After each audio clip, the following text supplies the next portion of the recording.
자, 그러면 553쪽으로 갑니다. 553쪽.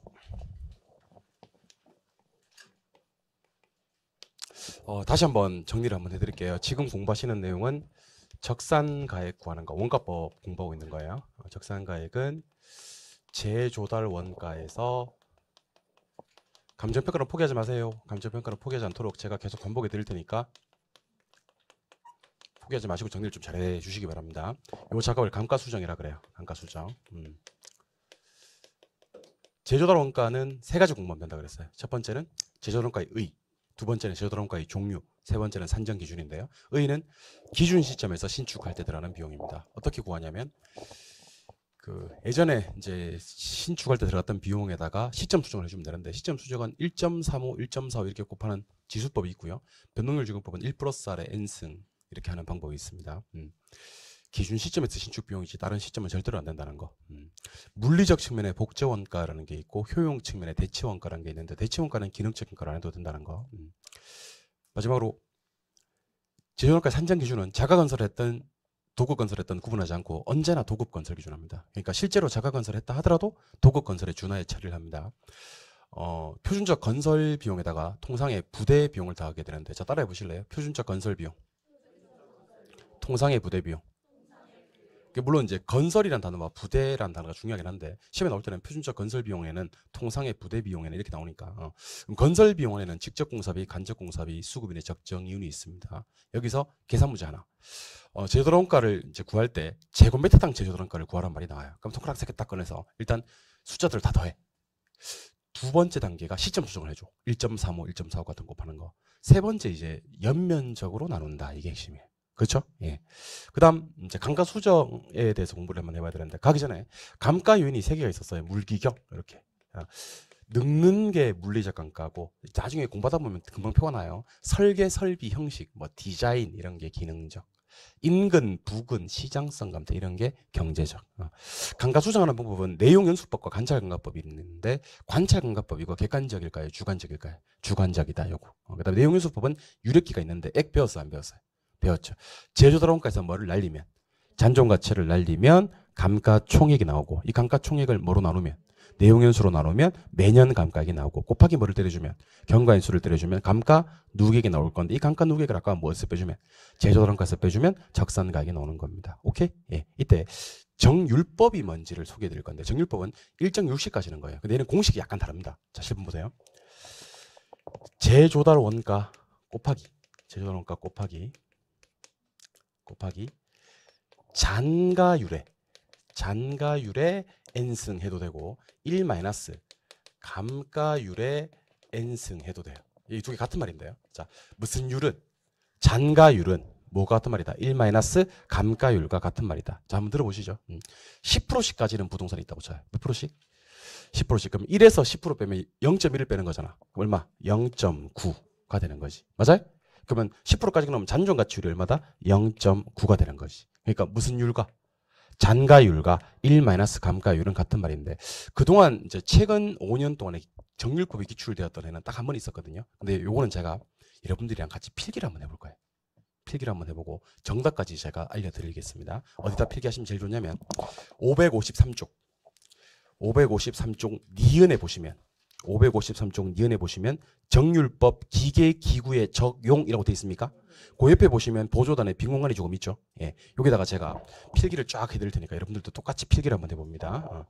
신축 8천만 원이라고 땄습니다. 신축 8천만 원. 그 다음에 2015년 신축, 2017년 기준 이렇게 쓸 겁니다. 그리고 이때 지수가 100, 이때 지수가 125. 잔가율은 70%라고 씁니다. 그리고 적산가액 구하라. 자, 필기하시면서 들으세요. 자, 옛날에, 그러니까 2년 전인 것 같아요. 2년 전에 신축할 때 8천만 원에 신축을 했고, 그때 지수가 100이야, 100. 근데 기준 시점의 지수는 또 125래. 125. 잔존가치율이 70%래. 이때 적산가액을 구하라. 이런 문제가 나왔습니다. 이게 이제 최근 기출 문제. 근데 적산가격 옆에다가 답을 바로 써버리세요. 답은요 4,900만 원입니다. 얼마라고요? 4,900만 원. 답 쓰고. 그리고 여러분들 계산 과정은 절대로 쓰지 않도록 합시다. 그런 다음에 칠판 한번 바라봐 주셔야 됩니다. 자, 적산가액 구할 때 정률법으로 적산가액 구할 때는 무엇에서? 제조달 원가에서 무엇에? 1 강가율에 n승해도 되고 잔가율에 n승해도 되는데 여기서는 무슨 율이 나왔으니까? 잔가율이 나왔으니까 그냥 n승하면 되겠죠. 그죠? 몇 프로에? 70%. 70% 뭐죠? 0.7이죠. 자, 그러면 0.7에 몇 승 해주면 돼? 2승 해주면 돼. 왜냐하면 몇 년도 신축? 5년도 신축. 그리고 7년도가 기준 시점이니까 몇 년 지났으니까 2년. 요게 이제 2년이란 말이야. 예. 그러면 뭐에 2승 해주면 되는데? 0.7에 2승 해주면 되는데. 맞잖아요. 2승 해주면 되는데 뭐부터 구해야 되지? 제조달원가 구해야 되지. 조심하셔야 됩니다. 아까 제조달원가 구하는 거 저한테 배웠어요? 안 배웠어요? 배웠죠. 8천만 원 신축했으면 8천만 원은 제조달원가야? 아니야? 아니야. 걔는 제조달원가가 아니야. 옛날에 신축할 때 하는 비용이야. 여기다 뭐 해줘야 돼? 1.25 해줘야 돼. 그렇잖아요. 아까 배웠잖아 이거. 그러니까 8천만 원은 신축비지 제조달원가가 아니잖아요. 여기다 1.25 해줘야지 제조달원가죠. 예, 그러면 계산기 한번 꺼내보실래요? 계산기 꺼내서 8천 곱하기 1.25 1억 나올 거예요. 얼마에? 그럼 1억이 제조달원가 맞습니까? 자, 그럼 질문 보세요. 뭐 곱하기 1억 곱하기 이제 뭘 해줘야 되냐면 0.7에 2승을 해줘야 되는 거야. 맞잖아요. 이게 잔가율이잖아. 맞죠? 여기다가 n승 해주는 거야. 그럼 0.7에 2승이 얼마냐면 자, 계산기 한번 그려봐. 계산기 꺼내서 0.7 곱하기 0.7 해봐. 얼마 나와요? 0.49 나와요? 아까 제조달원가 얼마 했지? 1억 곱하기 1억 해봐요. 얼마야? 4,900만 원이 되겠죠. 맞아요? 예. 그래서 제가 답부터 알려드렸잖아요. 그래서 이거 푸는 방법 알려드립니다. 자, 7번 보세요. 자, 공식부터 한번 써볼게요. 제조달원가에다가 잔가율에 n승 하는 거 맞아요? 예. 근데 잔가율 얼마였어? 70%. 그럼 이거 얼마? 0.7. 몇 승? 2승. 신축으로부터 몇 년 경과했으니까? 2년 경과했으니까. 근데 제조달원가는 8천이요? 8천이 아니요? 아니요. 어떻게 합니까? 8천 곱하기 1.25. 자, 그러면 지금부터 제가 칠판에 쓰는 문제는요. 응용 문제니까 여러분들 쓰지 말고요. 암산으로 어떻게 풀 건지부터 나한테 얘기해 줘. 어떻게 풀 건지부터. 자, 2015년도, 2020년. 요때 지수가 100, 요때 지수가 135. 신축을 얼마 했냐면 5억 했어요. 어차피 풀지도 않을 건데 그냥 막 때릴 거예요. 5억. 그리고 잔가율이 80%다. 이렇게 합니다. 자, 그러면 일단 여러분들은 얼마 곱하기? 5억 곱하기 1.35 해줄 거예요. 이게 뭐지? 제조달원가지.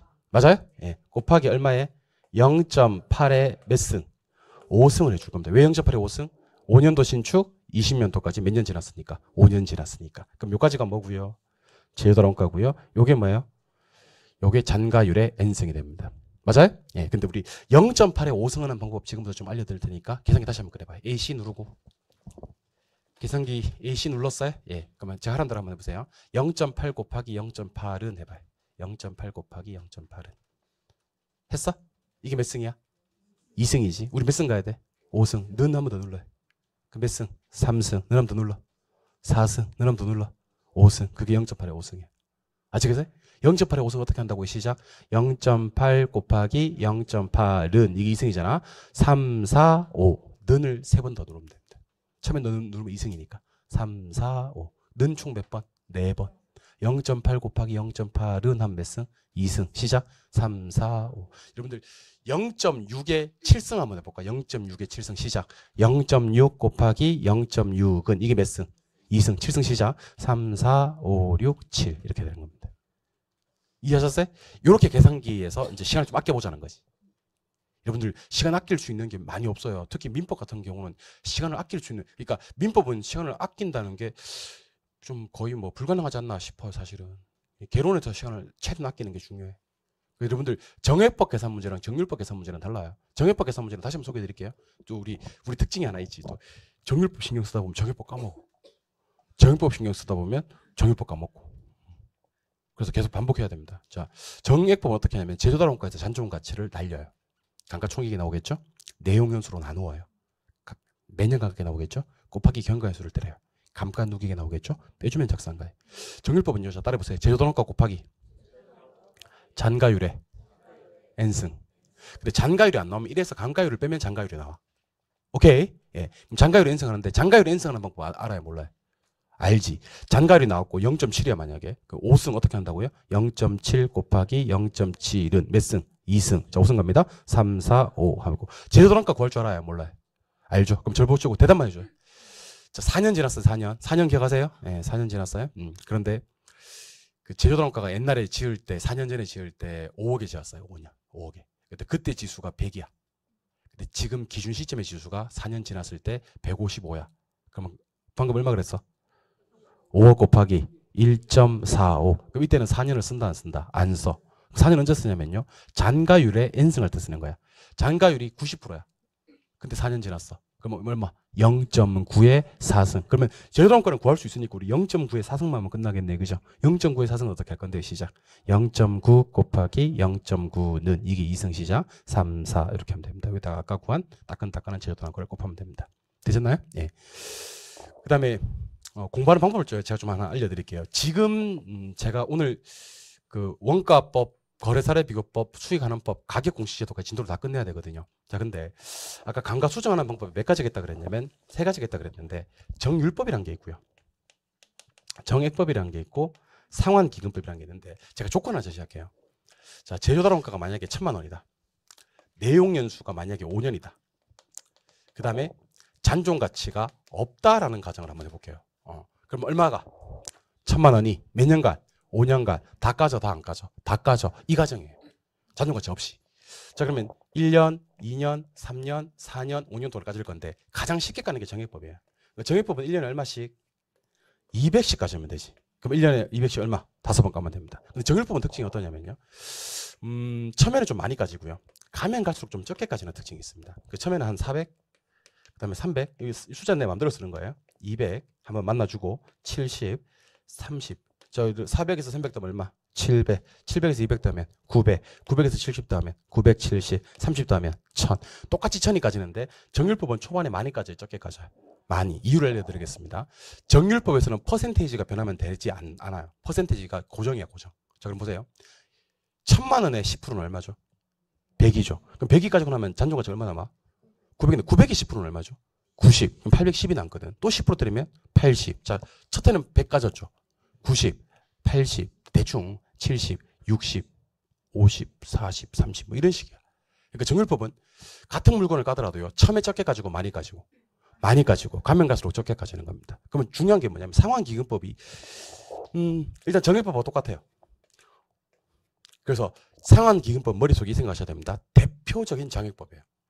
상환기금법은 대표적인 정액법인데 이자만큼 적게 가져요. 이 삐끔친 부분 보이세요? 이게 한 20이라고 보고 이게 이자예요. 이자. 그럼 얘는요. 180씩 1,000만 원을 만들어요. 5년 뒤에. 자, 180 곱하기 5 하면 900밖에 안 되거든요. 그럼 1,000만 원 어떻게 만들 건데 물어보면요. 요거는 나머지는 이자가 보충해 준다라고 하시면 돼요. 여러분들 상환기금법 오늘 처음 배우는 것 같은데요. 상환기금법 배웠어요. 상환기금법 뭔지 아세요? 감채기금계수예요. 상환기금계수, 감채기금계수 같은 말입니다. 근데 감채기금계수 다 까먹었을 거기 때문에 한 번 더 하겠습니다.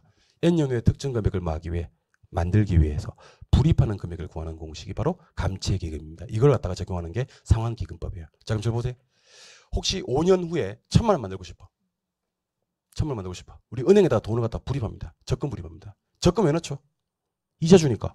적금 불입하잖아요. 자, 그러면 적금 불입할 때 1,000만 원 만들기 위해서 200씩 넣을 필요가 있어 없어? 없지. 200보다 적은 금액을 넣어도 1,000만 원 만들 수가 있지.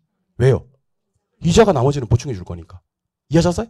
그러니까 항상 머릿속에 이 생각하셔야 돼. 내가 은행 가서 적금을 불입할 때는요. 1,000만 원 만들기 위해서 적금을 불입할 때는 적금을 왜 넣는다고요? 이자 수익을 얻으려고요. 결국 이자가 보충해 주니까 1,000만 원 만들기 위해서 5년간 1년에 200씩 불입할 필요가 있다 없다? 없다. 200보다 많은 금액, 적은 금액. 그게 상환기금법이에요. 상환기금법은요. 정액법은 이자가 발생하지 않아요. 그냥 생으로 200을 다 넣어야 돼. 그래야지 1,000만 원 만들 수가 있는데 상환기금법은 연에 180씩만 불입해도 1,000만 원 만들 수가 있어요. 아니 900밖에 안 되잖아. 나머지 100은 이자가 보충해줘요. 그러니까 저한테 결혼 배우신 분들 앞으로 이렇게 공부하세요. 정률법 1년에 얼마까지일 때? 정액법? 상환기금법? 요거 차이가 얼마나 나죠? 20 차이 이자가 20이 뭐다? 이자. 이렇게 공부해 주셔야 됩니다. 그러니까 여러분들 정률법과 정해법은 이자가 생기고 안 생기고 안 생기고 이자가 발생하는 유일한 방법은 뭔데? 상환기금법인데 상환기금법은 정액법에 비해서 이자만큼은 많이 까진다, 적게 까진다, 적게 까진다. 그래서 항상 머릿속에 이 생각하셔야 됩니다. 잘 보세요. 잘 보세요. 왜 정액법과 상환기금법은 따로 구분해야 되는지 아세요? 둘 다 정액법이라서 그래요. 정액법은 1년에 얼마씩? 200씩 5번 까지는 거고 상환기금법은 1년에 얼마씩? 180씩 5번 까지는 거예요. 그래서 얘를 구분하지 않으면 큰일 나요. 둘 다 정액법이에요. 상환기금법은 정액법과 비교했을 때 뭐만큼은? 이자만큼은 많이 까진다, 적게 까진다? 적게 까진다. 그래서 저 따라 한번 해보세요. 정률법 400, 300, 270, 30 시작.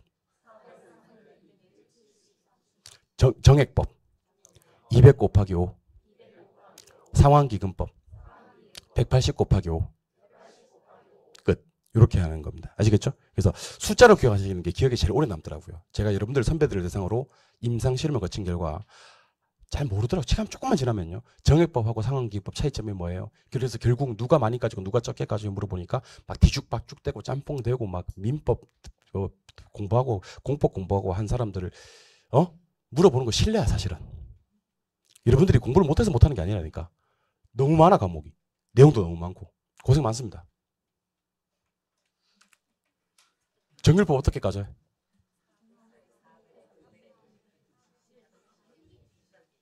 대충 느낌은 오죠? 정액법 얼마 곱하기 5? 상환기금법? 앞으로 이 숫자 안 바꿀 테니까 이 고유번호 기억을 하시기 바랍니다. 마지막입니다. 감가수정과 감가상각인데요. 자 보세요. 따라해보세요. 감가수정, 감가상각. 저랑 지금부터 감가수정과 감가상각을 차이점 볼 건데 이거는 수정이고요. 이거는 상각이에요. 자 따라해보세요. 수정, 상각. 그럼 저랑 지금부터 수정과 상각에 대해서 한번 얘기를 해볼 건데요. 자, 잘 들어보셔야 됩니다. 잘 들어보셔야 됩니다.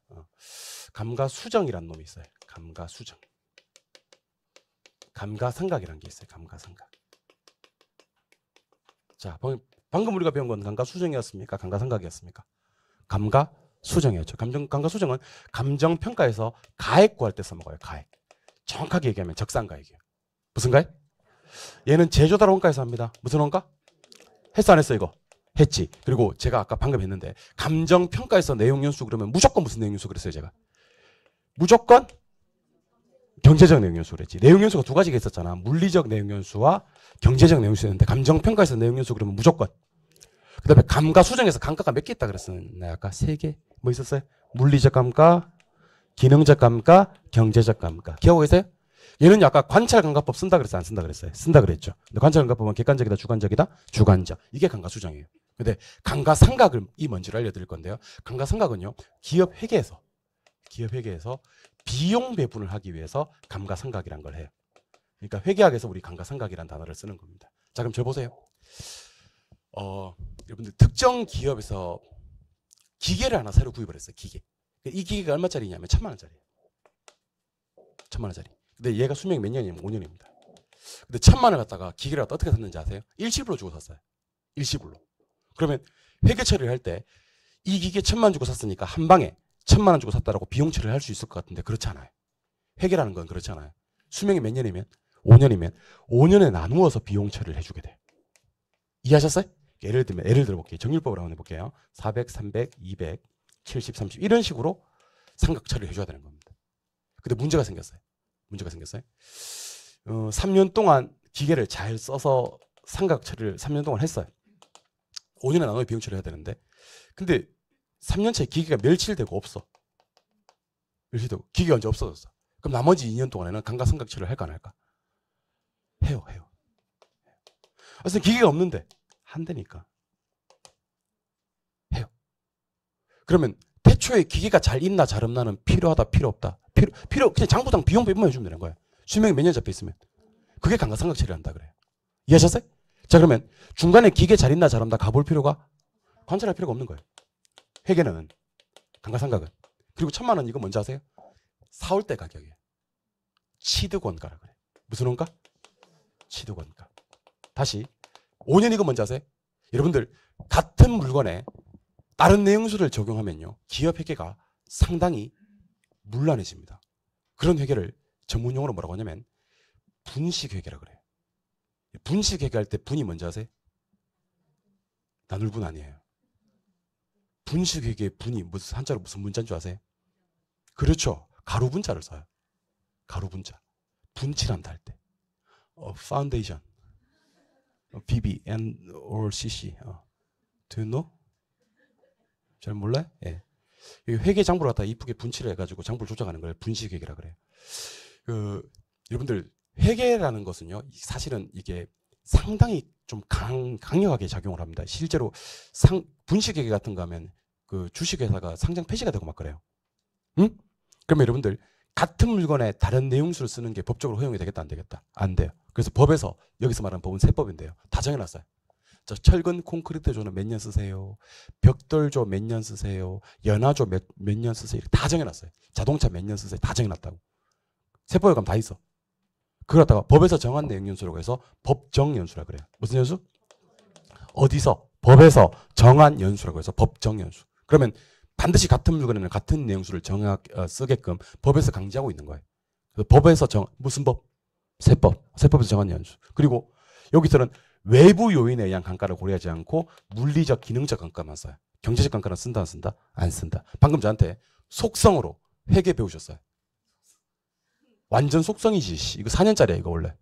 4년 동안 배우는 걸 갖다가 속성으로 배우신 거예요. 그럼 대답하세요. 강가상각은 무슨 원가에서 한다 그랬어요, 방금? 취득원가에서 한다 그랬어요. 맞아요? 내용연수는 무조건 어디서 정한? 세법에서 정한 법정연수 쓰고, 강가 요인은 2개밖에 안 한다 그랬어요. 물리적, 기능적. 외부 요인에 의한 강가는 고려할 필요가 없다. 중간에 기계 잘 있나 잘 없나 궁금해 안 궁금해? 안 궁금해. 관찰할 필요 또한 없어요. 그래서 이걸 갖다가 한번 외우지 말고요. 한번 느낌적인 느낌으로 한번 접근해 볼까요? 제가 물었을 때 수정, 삼각으로 대답하셔야 됩니다. 일단 우리가 배우신 건 수정이에요, 삼각이에요. 수정이에요. 이상 소리 하지 말고. 헷갈리긴 뭐가 헷갈려. 계속 강가 수정 했는데 강가상관 처음 나왔는데 뭐가 헷갈려. 자, 우리가 그동안 배웠던 건 뭐예요? 수정이에요. 그럼 지금 속성으로 배운 거, 회계학 학생들이 4년 동안 배우는 걸 갖다가 속성으로 우리 한 2분 정도 만에 배웠거든. 그게 삼각이야. 오케이? 그럼 제가 물었을 때 수정과 삼각으로 한번 얘기해봐. 자, 감정평가에서 가액을 구하는 게 목적입니다. 수정. 회계에서 비용 배분하는 게 목적입니다. 삼각. 취득원가에서 이걸 해요. 삼각. 제조달원가에서 해요. 수정. 경제적 내용 연수를 봅니다. 수정. 법정 연수를 봐요. 삼각. 물기까지만 봐요. 삼각. 물기경을 다 봐요. 수정. 관찰을 반드시 할 필요가 있을 것 같아요. 수정. 관찰 따위는 필요 없어요. 삼각. 이게 느낌이에요, 느낌. 그러니까 당연히 회계에서 하는 감가 삼각과 평가에서 하는 감가 수정은 다를 건데, 수정과 삼각이 어떤 차이점이 있는지를 한번 느껴보시기 바랍니다. 아시겠죠? 이번에는 아까는 반칙이야. 지우고 다시 한번 물어보도록 하겠습니다. 칠판에 있는 건 반칙이야. 씨. 자, 여러분들은 저한테 수정과 삼각으로만 얘기하실랍니까? 네. 평가에서 가격 구합니다. 수정이죠. 예, 회계에서 비용 배분을 합니다. 삼각. 법정 연수를 씁니다. 경제적 연수를 씁니다. 수정. 제조달원가. 수정. 취득원가. 삼각. 물기경. 수정. 물기. 삼각. 관찰을. 아니요. 뭐 어떡하려고? 어떡하려고? 뒷감당할 자신 있습니까? 관찰을 할 필요가 없습니다. 삼각. 관찰을 해야 됩니다. 수정. 그러니까 지금까지 했던 것 중에서는 외울 게 전혀 없고요. 우리가 느낌적인 느낌. 수정과 삼각까지를 했고요. 이번에는 적산가액 아니고 적산임료 한번 보겠습니다. 적산임료. 자, 따라해보세요. 적산임료. 적산임료는 그러면 여러분들 원가법이에요? 적산법이에요? 적산법이죠. 왜냐하면 원가 방식으로 임대료 구하는 게 적산임료니까. 저 밑에다 쓰면 여러분 비교하기가 쉽겠지. 적산임료는요. 자, 시험 보세요. 기초가액에다가 곱하기 기대이율에다가 플러스 필요재경입니다. 일단 암기할 때는 이렇게 암기합니다. 기기필 해봐. 시작. 뭐라고요? 뭐라고요? 기기필. 기초가액에다가 기대율 곱하고 필요재경비를 하면 되는데, 일단 용어 정리 하나씩 하겠습니다. 잘 보세요. 필요재경비는요, 임대사업 할 때 필요한 모든 제반경비를 필요재경비라 그래요. 뭐 7가지 있거든요. 감유조손 대공정. 그래서 감가상각비, 뭐 유지수선비, 뭐 화재보험료, 그다음에 뭐 공실 등의 손실 상당히 여러 가지 있습니다. 7가지가 있는데 그게 중요한 게 아니고, 임대사업 할 때 들어가는 모든 제반경비를 뭐라 부른다? 필요재경비라 부른다. 일단 제반 보실래요? 여러분들 부동산이 하나 있는데 이 부동산이 얼마짜리냐면 5억짜리입니다. 이걸 시장가치라 그래요. 무슨 가치? 근데 이제 여러분들 이게 상가 부동산이거든요. 상가는 1층이 비싸요, 2층이 비싸요? 2층. 조금 비싸요, 많이 비싸요? 갈수록 더 할 거예요. 사람들이 2층 잘 안 갈라 그래요. 2층 잘 안 갈라 그래서 1층. 그러니까 우리 보통 이제 그래서 일반적인 상가 건물 같은 데 보면 1층하고 2층하고 차이가 반 정도, 가격으로 치면 반 정도 주면 그렇습니다. 지하하고 2층이 비슷하고 3, 4층은 죽음입니다. 죽음. 특히 엘베 없는 4층. 죽음이야, 죽음. 요즘 사람들 잘 안 갈라 그래. 엘베 없으면. 어쨌든 1층이 3억입니다. 3억. 예를 드는 거야. 2층이 2억이고. 다행히 2층은 임대를 했어요. 근데 1층을 지금 공실해. 이걸 임대하고 싶어. 이게 기초가액이에요. 자, 실판. 자, 그러면 시장 가치와 기초가액을 비교해 드릴 테니까 대답하시기 바랍니다. 부동산 전체 가격을 뭐라 부른다? 시장 가치. 내가 임대하려고 하는 부분에 대한 가치가 기초가액이 되는 겁니다. 이해하셨어요? 자, 그러면 질문 한번 드려볼까요? 이해할지 못할지 모르겠네. 시장 가치는 부동산 전체 가격이라 그랬어요? 기초가액은 내가 임대하려는 해당 부분에 대한 가격이라 그랬어요? 같을 수 있다 없다? 있지. 당연히 같을 수 있습니다. 이해했네 보니까. 부동산을 통으로 임대하려고 그래 이걸. 1, 2층을 통으로. 그럴 수 있겠지. 그럼 이 부동산 시장 가치 얼마? 5억. 기초가액도 얼마? 그때는 기초가액도 5억이 되는 거예요. 기초가액과 시장 가치는 같을 수도 있다. 근데 제가 지금 구분해 드리는 이유는 알겠죠? 이게 개념은 알아야 돼. 부동산 전체 가격이 무슨 가치? 시장 가치. 내가 임대하려는 부분에 대한 가치가 기초가액이 되는 겁니다. 그러면 기초가액이 지금 얼마지? 3억이지. 맞아요? 이거 임대해서 때려 죽여도 내가 10% 먹고 싶어. 이 10%가 기대율. 기대율은요. 앞에서 배우신 기대 수익률이에요. 뭐라고요? 자, 그럼 총 얼마 먹고 싶다는 얘기야? 3천만 원 먹고 싶다는 얘기지. 맞아요? 이걸 우리는 순임료라 그래요. 무슨 임료? 순은 뭐냐면 임대인이 먹는 거. 뭐 하는 거? 먹는 거. 이걸 순이라 그래요. 자, 근데 임대사 받는 데는 경비가 들어가요, 안 들어가요? 그걸 필요증비라고 하거든. 이 500 들어간다고 쳐, 1년에. 그럼 1년에 받아야 될 임대료가 얼마냐면 3,500이에요. 3,500을 갖다 우리는 총임료라 그래. 무슨 임료? 그럼 총 받아야 될 임료는 얼마? 3,500. 그 중에서 얼마 먹고? 3,000 먹고 500은 뭐 처리하고? 경비 처리하고. 그래서 7번 보실래요? 우리 앞에서 이거 배우셨던 거 기억날지 모르겠다. 모든 수익은 총수익과 순수익으로 구분하는데 구분 기준이 뭐냐면 경비예요. 뭐라고? 그럼 대답하세요. 경비 빠지기 전에 수익은 총수익, 경비 빠지고 나면 수익이 순수익이 되는 겁니다. 맞아요? 임대료도 마찬가지예요. 자, 그러면 경비 안 빠졌어. 경비 순에서 경비 더하면 총에서 경비 빠지면 순, 경비 더해지면 총, 경비 빠지면 순, 경비가 순에서 더해지면 총에서 경비가 빠지면 순, 경비 빠지면 순, 경비 더해지면 총. 이게 어려운 게 아니에요, 여러분들. 그러니까 내나 총이에요. 내나 총이에요. 총 얼마 받아서? 3,500 받아서 3,000은 찍어 먹어요. 3,500을 다 먹는 건 아니에요. 먹는 게 순이에요. 근데 왜 3,500 받았대? 3,000만 받으면 되지. 500은 경비 처리하고. 이해하셨어요? 그래서 제가 하고 싶은 얘기는 필 중에서 하면 순이 돼요. 기기가 뭐라고? 순. 이거 임대 먹어? 못 먹어? 먹어. 근데 3,000 먹고 싶어서 3,000 받으면 3,000 못 먹어요. 총 얼마 받아야 돼요? 3,500 받아. 아시겠어요? 3,500 받아서 얼마 먹고? 3,000 먹고 500은 뭐 처리하고? 경비 처리하고. 그럼 저보고 대답하세요. 기기가 뭐예요? 순이에요. 기기 필 해야지 총이 나오는 거예요. 이해하셨어요? 기기 하면 지가 먹고 싶은 임대료. 기기 필 하면 총 받아내는 임대료. 기기 필. 그럼 총 3,500 중 기기 3,000원 뭐 처리하고 뭐 하고 순 먹는 거고 500원 뭐 처리하고 경비 처리하고. 그러니까 왜 기기만 하면 안 되고 기기 필 해야 되는지 알겠습니까? 왜 기기 필 해야 되는지 알겠냐고. 그래서 누가 물어요 이렇게. 임차인이 여러분 중개업 할 거 아니에요, 그죠? 중개업 할 거 아닌데 이런 얘기를 하시면 돼. 아, 얘 왜 여기 임대료가 3,500이야? 이렇게 얘기를 하면 자 봐봐요. 이게 이 부동산이 이게 3억짜리인데 아니 다른 거 해도 되는데 이 사람 임대사 받는데 10% 먹고 싶지 않겠어요? 이게 순이에요. 그게 기기야. 오케이? 근데 그러면 그거만 달라고 하지 왜 더 달라고 하는데 임대사 받는데 경비 들어가잖아요. 이거 경비 더 주셔야 돼. 이렇게. 그게 기기 필이야. 그러면 총 받아내는 임대료는 뭐? 기기 필이고 그 중에서 기기는 뭐였다? 순. 이해하셨어요? 그래서 항상 숫자를 좀 기억하셔가지고 내가 임대하려는 해당 부분에 대한 가액이 무슨 가액? 기초가액. 대가리 치워드릴게요. 자, 내가 임대하려는 해당 부분에 대한 가격이 기초가액 곱하기 기대 수익률을 곱해야 되거든요. 기대 수익률이 무슨 이율? 기대율. 임대사업한테 들어가는 모든 재반 경비를 뭐라 부른다? 필요 재경비 하는 겁니다. 적산음료가 단순히 기기필 이렇게 하면 암기하지 마시고 기기가 뭔지, 기기필이 뭔지, 그리고 필은 우리 경비라는 거. 기기가 순이라는 것도 기억하시면 좋겠습니다. 알겠죠? 예. 나중에 물론 써먹을 수 있는 건 기기 필만 암기하면 될 거예요. 그래서 나중에 이제 본수업 가서는 기기필하고 넘어가긴 할 건데 내용을 알고 갔으면 좋겠습니다. 이번에는 거래사례 비교법으로 가도록 하겠습니다. 자, 거래사례 비교법은요. 제가 바로 계산 문제에 도전을 한번 해볼 겁니다. 왜냐하면 거래사례 비교법은 이론 문제가 안 나와. 이론 문제가 안 나오고 거의 뭐 100% 계산 문제라고 봐도 과언이 아닙니다, 여러분들. 칠판 한번 볼게요. 칠판. 자, 거래사례 비교법으로 구한 가액을 비준가액이라 그래요. 비준가액 구하는 공식은요. 사례가액 곱하기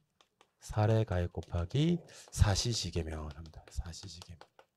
자, 따라해보세요. 사정보정, 시점수정, 지역요인 비교, 개별요인 비교, 면적 비교.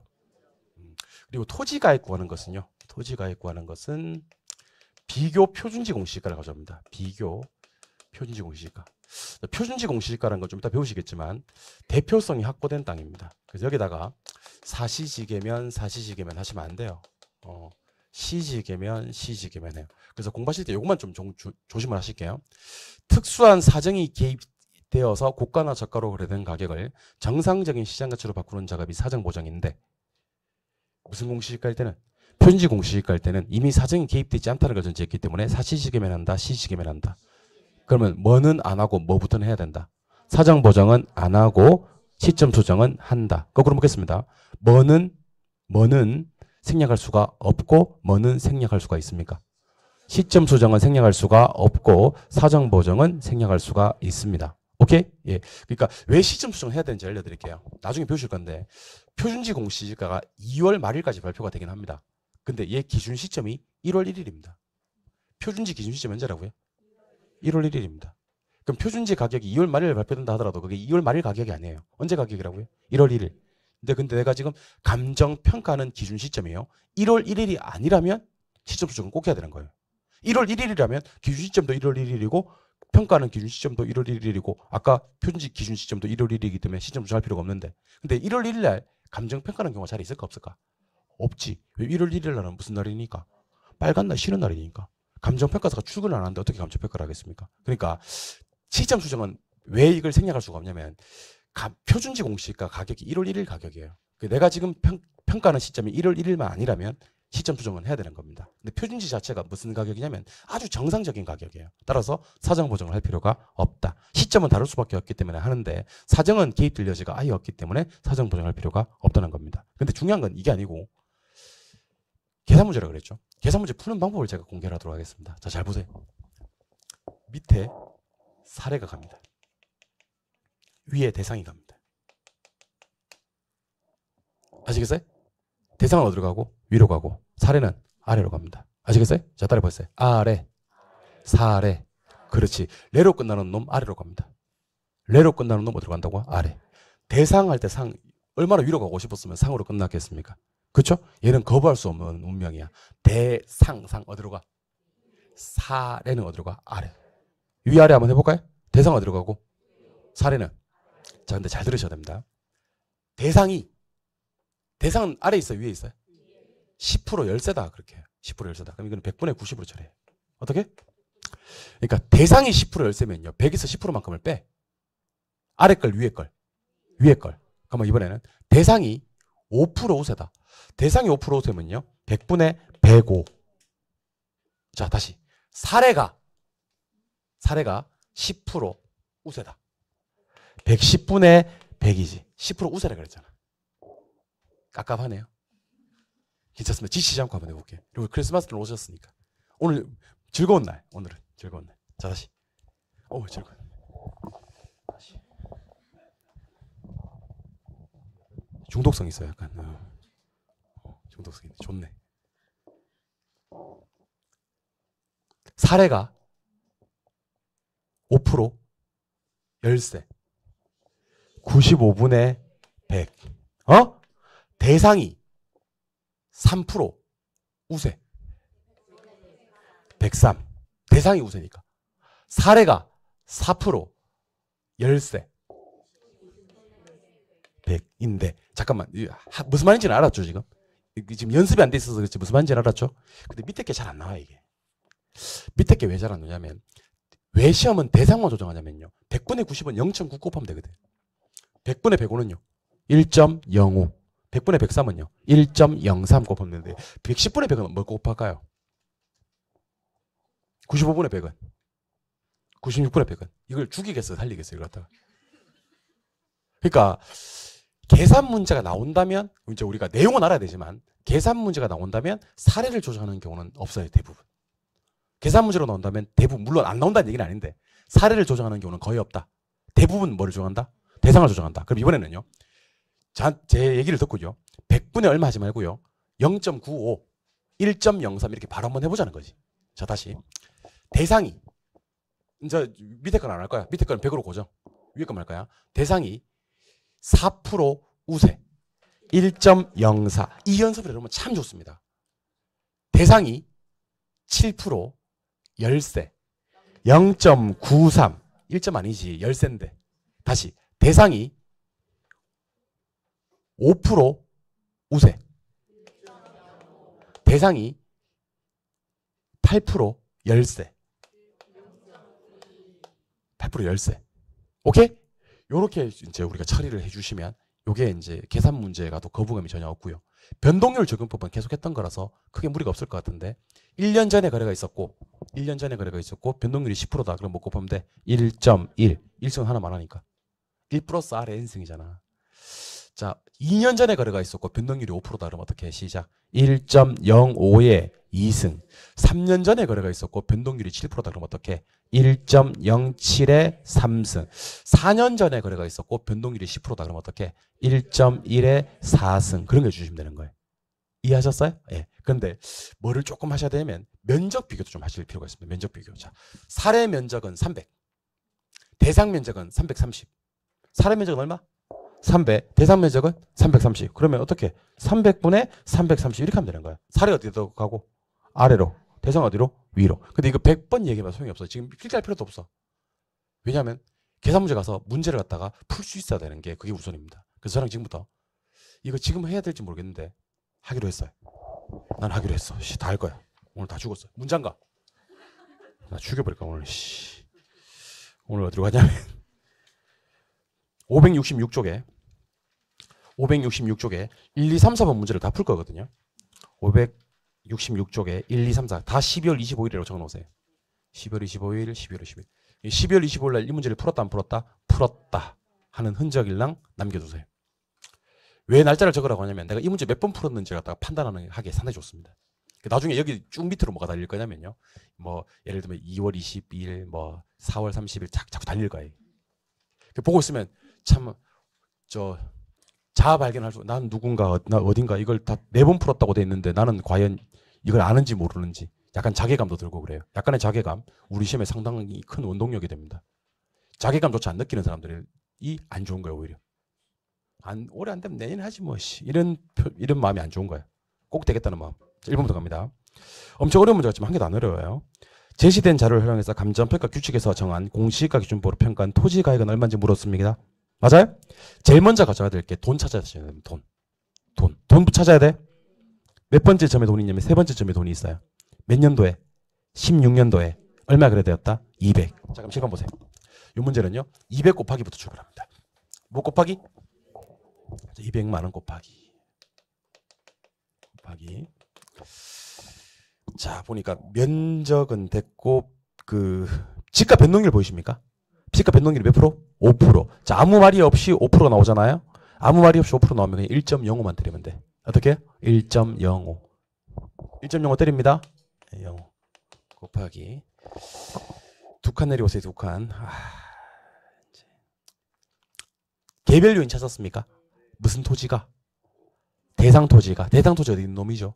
위에 있는 놈이죠. 대상 토지가 가로 조건은 몇 프로 열세? 5% 열세. 이걸 보고 바로 곱하기 얼마? 0.95를 바로 때려 주실 수 있어야 됩니다. 이걸 연습하셔야 돼. 대상이 5% 열세 나오잖아? 곱하기 얼마? 0.95. 맞아요?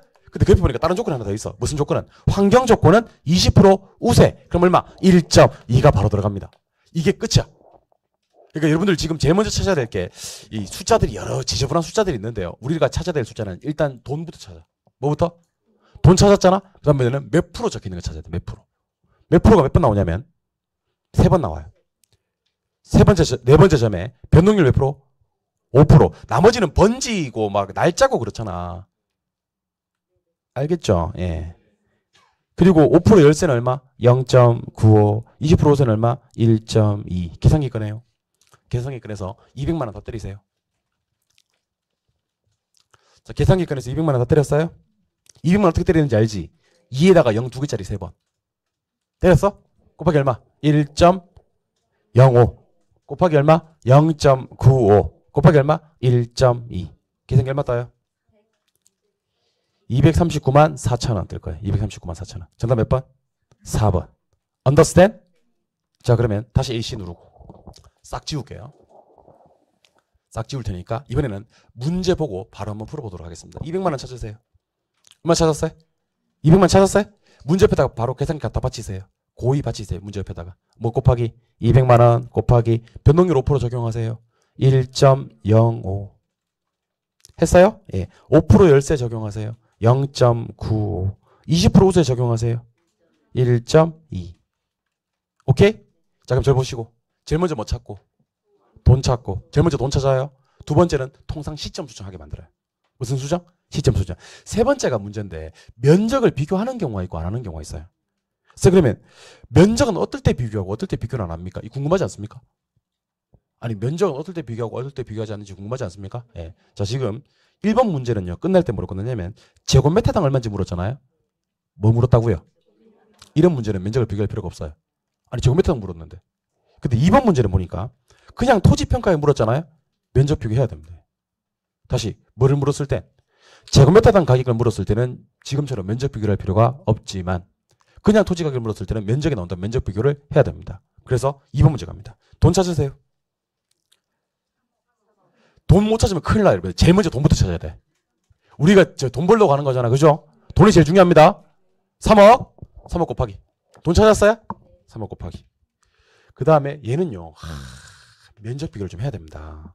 자, 거래 사례가 보입니까? 거래 사례는 얼마인데? 100인데 100제곱미터잖아. 그쵸? 제일 위에 대상토지인가 봐요. 대상토지는 몇 제곱미터야? 120. 그러면 밑에 100이 들어가고 위에 120이 들어가야 되거든. 1.2. 원래는 100분의 120인데 사례가 밑으로 가는 거 맞잖아. 100이고 얘 120이야. 그리고 변동률 적용해야 됩니다. 변동률. 몇 프로 상승함? 4% 상승함. 이거 어떻게 한다 그랬어요? 1.04. Understand? 그리고 한 개밖에 안 나왔어요. 무슨 토지는? 대상 토지는 5% 열세. 그럼 얼마? 0.95. 그 계산기 꺼내서 어떻게 합니까? 자, 3억 때립니다. 3에다가 0 2개짜리 3번.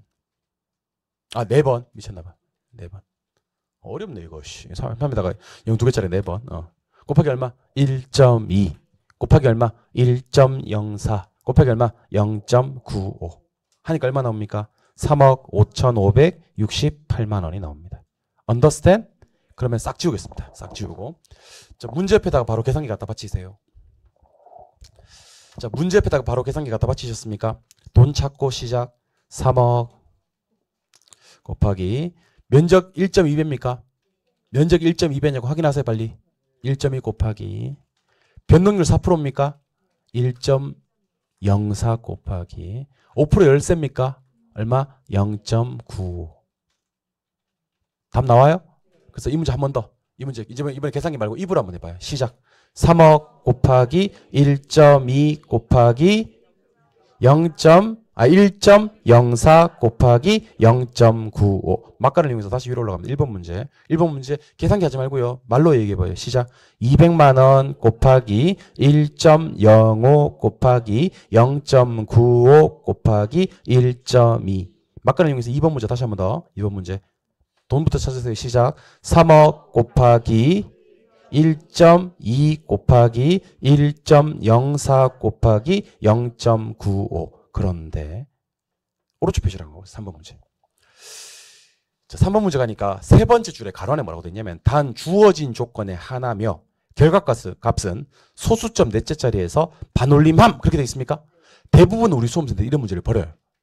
이 문제는요, 제가 감히 장담컨대, 진짜 장담컨대, 여러분들이 앞으로 계산 문제 푸는 문제 중에서 가장 쉬운 클래스예요. 이거보다 더 쉬운 문제가 없어. 왜냐면 첫 번째 점 끝에 가니까 무슨 부동산이? 대상 부동산이. 두 번째 점 끝에 가니까 대상 부동산이. 세 번째는 없고, 네 번째 점 끝에 가니까 대상 부동산이. 주어가 뭐예요? 대상 부동산 어디 있는 거죠? 위에 있는 거죠. 그러면 대상 부동산이 있자. 첫 번째 5% 우세라고 되어 있습니까? 그럼 100분의 원래 105거든. 원래 이거는 1.05 곱하기 3% 열세? 이거 0.97 곱하기 얼마? 1.04. 자, 계산기 꺼내서 시작. 1.05 곱하기 0.97 곱하기 1.04 때리니까 계산기에 1.50924 찍혀있어야 돼. 1.50924 찍혀있어 안 찍혀있어?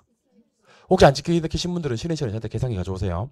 1.050924 돼 있잖아. 소수점 몇 째짜리에서? 넷째짜리에서 반올림 하려고 했는데 넷째짜리가 2잖아. 반올리면 안 되잖아. 그럼 얼마 하면 됩니까? 1.059 정답 4번. 쉬워요 안 쉬워요? 쉽죠? 그럼 다 지우고 딱 지우고. 자 다시 문제표 계산기 갖다 바치세요. 갖다 바쳤어요? 시작. 1.05 곱하기 0.97 곱하기 1.04를 문제 보자마자 바로 때리시는 게 좋습니다. 이게 처음에는 좀 어려운데 이게 습관화 되시면요. 나중에 이걸 못하는 사람을 이해를 못하게 돼요. 답은 1.05고 나옵니까? 예. 다시 이제 계산기 집어치우고 요 문제 어떻게 풀 건지 입으로 얘기해 주세요. 문제 한번 구경하시고 일단 시작. 1.05 곱하기 다시 할게요. 어렵네 이거 다시 할게요. 예. 시작. 1.05 곱하기 0.97 곱하기 1.04 이렇게 하시면 됩니다. 아시겠어요? 예. 마지막 4번 문제. 예. 올해 나왔던 문제인데요. 다음 자료 이용해서 공시지가 기준부로 평가한 대상 부동산의 토지 가격은 얼마냐 그랬습니다. 문제 해석을 좀 해야 되는데요. 일단 제일 먼저 뭐부터 찾는다? 돈이 몇 개 있어요? 2개 있어요. 얼마짜리도 있고 100만 원짜리도 있고 200만 원짜리도 있습니다. 그러니까 여러분들 이게 첫 번째예요. 제일 먼저 뭐 찾는데? 돈 찾는데 돈이 몇 개 나와 있어? 2개. 그 순진한 여러분들 골탕 먹이려고 나온 문제. 자 보세요. 일단 내 소재지 한번 볼까요? AC, B구, C동 100번지인데 됐고 무슨 지역이죠? 일반 상업지역의 무슨 용? 상업용이야. 내 땅은요 지금 일반 상업지역의 상업용이야. 그럼 사례를 가져오더라도 무슨 지역에? 일반 상업지역의 상업용 땅을 가져와야 되는 거야. 근데 문제 보니까 둘 다 상업용이네요. 됐고 일반 무슨 지역에 있는? 상업지역에 있는 토지를 가져와야 되는 거야. Understand? 얼마? 200. 제일 먼저 둘째는 200. 맞아요? 2만원 곱하기. 변동률 반드시 적용한다 그랬잖아요. 그래서 이 말이 수업 시간에 했던 말이 중요한 거야. 사정 보정은 할 필요가 없는 경우가 많은데 시점 수정 해야 된다 그랬잖아. 근데 시점 수정도 변동률이 2개 나와 있어. 몇 프로짜리가 있고 4%짜리가 있고 5%. 그러니까 1.04 할 건지 1.05 할 건지는 천지 차이잖아. 근데 내가 무슨 지역이라고 그랬어 아까? 상업지역이니까 상업지역 변동률을 적용해야 되는 거야. 얼마? 1.05. Understand? 마지막입니다. 당연히 대상 부동산일 거예요. 개별 요인 찾아보세요. 찾았어요? 무슨 토지는? 대상 토지는 몇 프로 우세? 10% 우세. 그럼 얼마? 1.1 이렇게 하는 겁니다. 그래서 얼마 곱하기 시작? 200만 원 곱하기 1.05 곱하기 1.1 딱 때려주면 얼마 나옵니까? 231만 원 나옵니다. 답은 몇 번? 5번. 사실 이거 어려운 문제는 아닌데 자꾸 문제가 이런 식으로 나오더라는 거예요. 그래서 여러분들이 첫 번째 해야 될 작업 찾아보세요. 첫 번째 해야 될 작업 뭐 찾는다? 돈 찾는다. 돈이 2개 있으면 같은 용도. 돈이 2개 있으면 같은 용도. 같은 용도 지역에 있는 걸 찾는 거야. 아시겠어요? 두 번째 변동률 적용하지 않습니까? 변동률 적용할 때는 어떻게 뭘 찾는다? 1점 얼마 할 건데 그죠? 이것도 용도 찾습니다. 무슨 지역? 용도 지역이 상업지역입니다. 그럼 1.05 곱해야 되겠네. 마지막에 몇 프로 우세? 10% 우세. 1.1 곱하면 입으로 한번 해봐요. 시작. 200만 원 곱하기 1.05 곱하기 1.1. 문제 바꿉니다. 내 소재지를 뭐로 바꿀 거냐면요. 문제 바꾼다고요. 내 소재지를 어디로 바꿀 거냐면요. 일반 공업지역. 일반 공업지역의 상업용 토지입니다. 지금 여러분들 바뀐 문제 보고 계십니까? 똑같이 상업용은 상업용인데 일반 공업지역입니다. 문제가 완전 달라지는 거예요. 얼마 곱하기? 그렇지. 100만 원 곱하기 1.0 4지. 아이고 내가 공업지역이고 공업지역 했잖아. 이제 완전 바꾼다고 내가 했어. 1.04 곱하기 1.1은 똑같이 때려줍니다. 무슨 말인지 이해하셨습니까? 예. 그러니까 여러분들 같은 용도 지역 안에 있는 사례를 가져와야 되지 용도 지역이 달라져 버리면 동시가 기준법을 적용하기 힘들다는 거예요. 이해하셨어요? 제일 먼저 뭐 찾는데 돈 찾는데 돈 한 개 있으면 그거 가져오면 되고 돈 3개 나올 수도 있어. 돈이 마음만 먹으면 100개 나올 수도 있어. 아시겠죠? 그러니까 제가 하고 싶은 얘기는 돈을 찾을 때 뭐 어느 지역에 있는 같은 용도 지역에 있는 그리고 같은 용도에 다행히 여기서는 용도는 똑같아. 이용 상황은 똑같아. 용도 지역이 다른 거지. 같은 용도 지역 가져와야 되잖아요. 그럼 내게 어느 지역에 있는지를 보고 무슨 이용 상황인지를 봐야 되는 거야.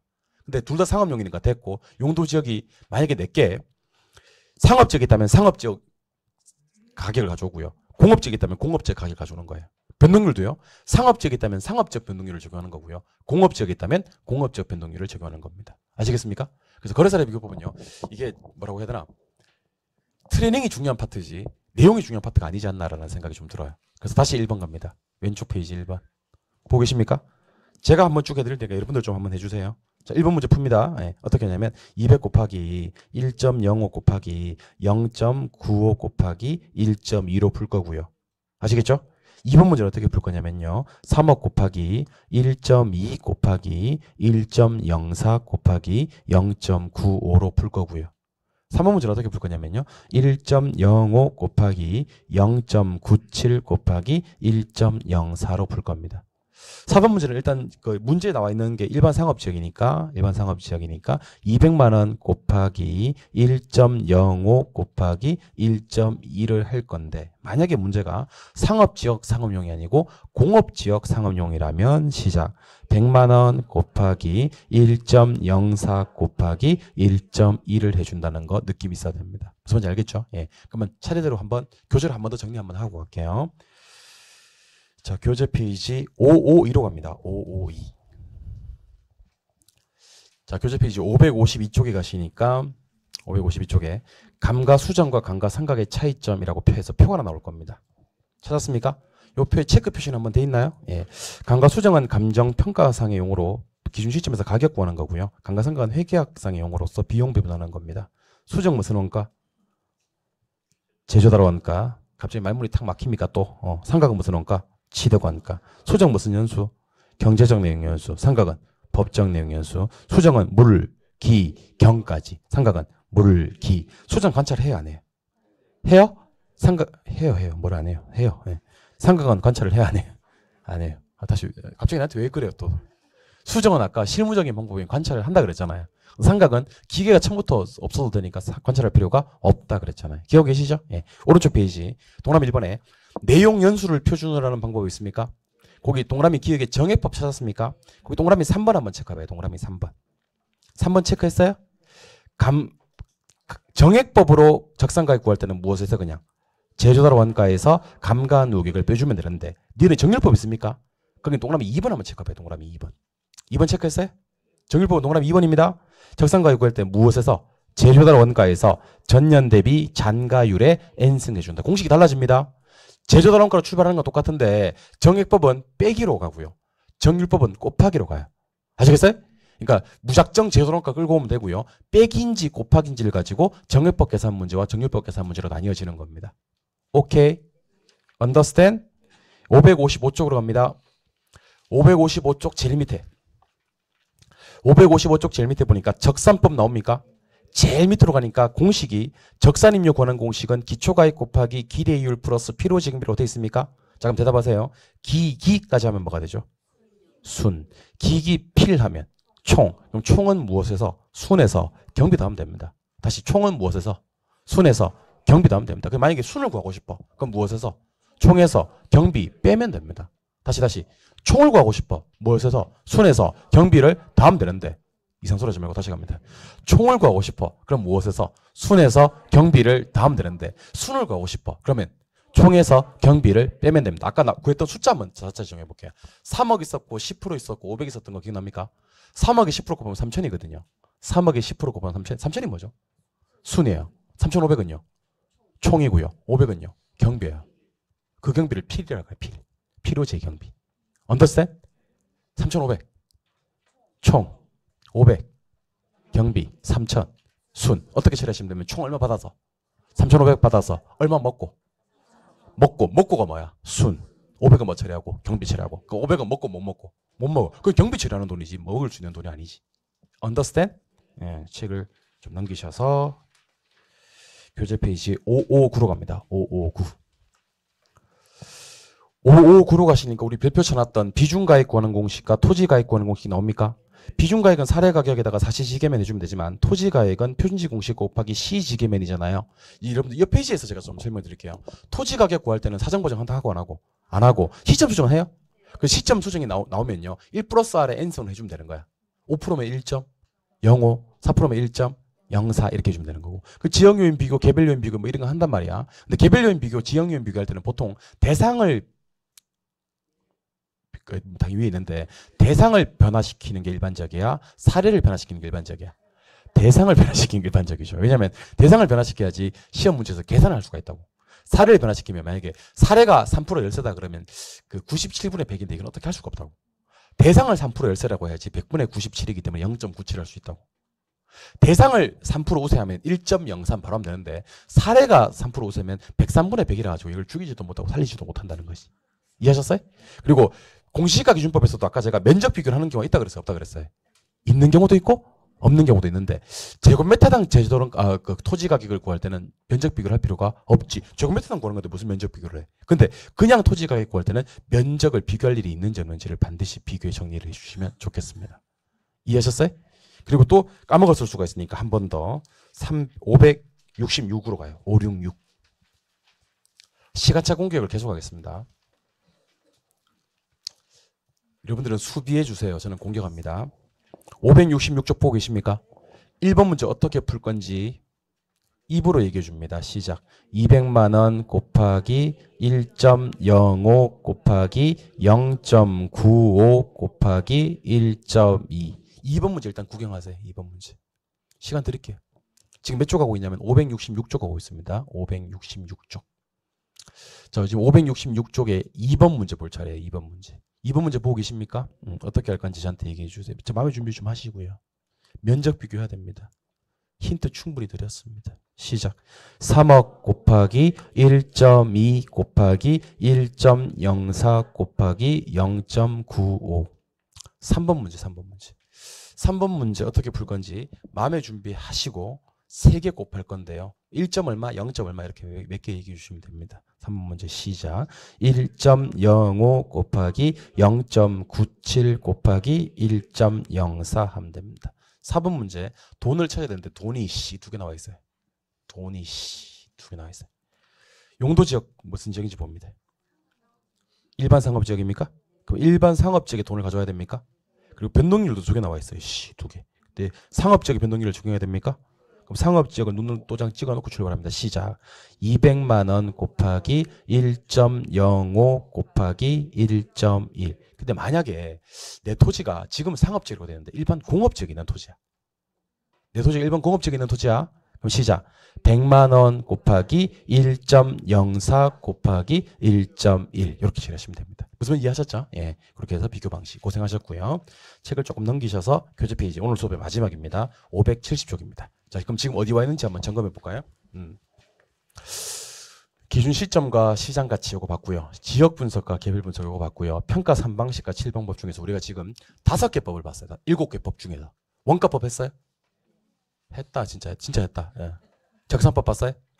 기기피일, 거래사례 비교법, 임대사례 비교법, 공시가 기준법. 임대사례 비교법은 사실 볼 필요는 없어요. 그럼 지금 남은 게 수익환원법과 수익분석법을 보면 돼요. 여기서 마찬가지 수익분석법은 제목 정도, 공식 정도만 가볍게 보시고 수익환원법이 핵심입니다. 요거 끝내고 마지막에 표계공 하는 부동산 가격 공시제도하고 집에 가시면요. 남들보다 한 발 앞서갈 수 있는 입문과정이, 기초과정이 될 수 있지 않겠나라는 생각이 듭니다. 조금 쉬었다가 1시간 더 하겠습니다. 마무리하겠습니다.